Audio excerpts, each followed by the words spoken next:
Whatever. The ultimate word for when you're over it, don't care, or can't be bothered. But is it really helping you sound smart, confident, or interesting?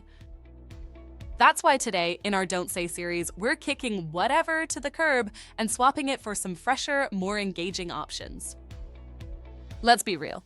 Saying whatever can make you sound dismissive or even rude, and nobody wants that. So what can you say instead? Let's get creative. Try these instead. That's one way to see it. Sounds open-minded, right?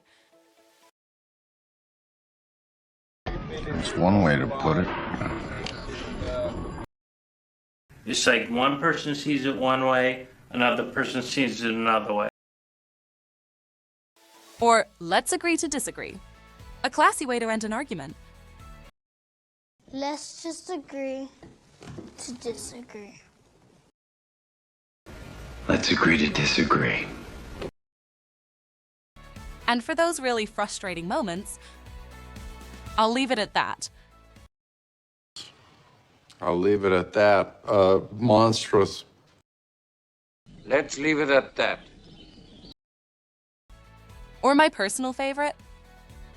Noted. Moving on. Short, sweet, and you're done. Noted. Moving on. See how much better that feels?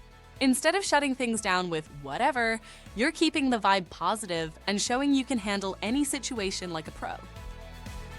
These phrases aren't just more engaging, they make you sound cool, collected, and dare I say, witty. Whether it's a debate, a disagreement, or just a moment, you've got better options now. So next time you're tempted to drop a whatever, switch it up with one of these alternatives instead. Trust me, people will notice the difference. Don't forget to like, subscribe, and check out the rest of the Don't Say series for more fun ways to level up your English. Until next time, say it with style and keep it classy.